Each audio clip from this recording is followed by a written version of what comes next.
Hi you guys. So today I wanted just to show you how I've got some things stored in my kind of rotating pantry. I've had several people ask me about this. I've answered their questions, but I'm just getting a lot of pushback on what people think is how you're supposed to store things as opposed to how realistically you can store things. So you make up your own mind, but this is how I do it. So in my pantry that I have my goods that I use on a continual basis, I guess this is, 5 gallons worth of Bob's steel cut oats. So this is just one example of many things I have. This is what's in this container, right? Who doesn't like good steel cut oats? So I keep this like this with my gamma lid on it in the back. Well, I have it in a storage area. Let's just say that. That's why you're not in there, because I don't want to show it to you. I have it in a just a regular bucket. It's a number 2. And number 2 buckets, as long as they haven't had any chemicals in them, in my opinion, are food grade. So that's why I have food stored in here.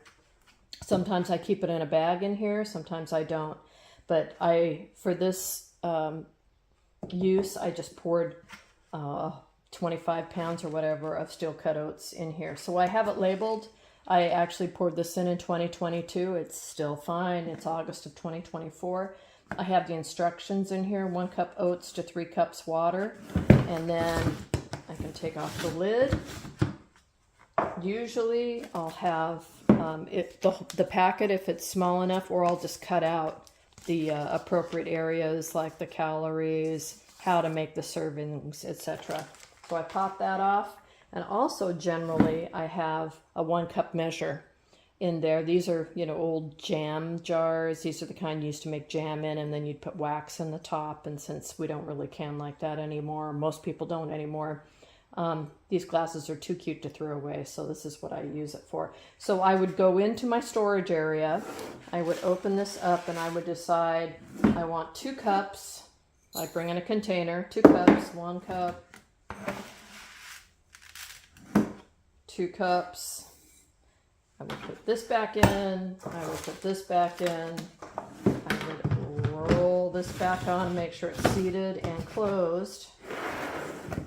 And then put this back into storage until I needed it again. No oxygen absorbers, no fancy anything. It's just in the bucket. So this is 2 years old. I have rice that I literally poured into a cooler before we moved into this house 14 years ago that I still use. It's perfectly fine. No oxygen absorbers, no anything. It's in a freaking cooler with a pop-up top, and it's fine. As long as you treat the items before they go into the bucket.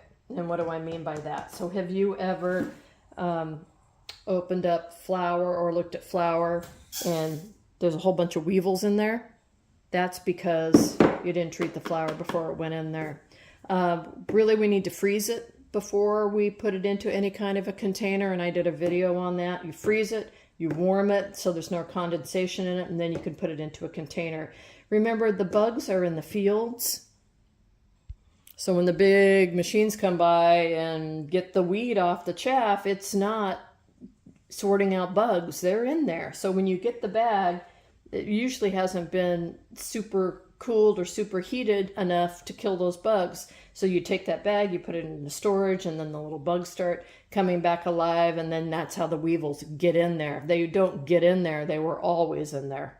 I'm going to link a video on how to deal with that ahead of time.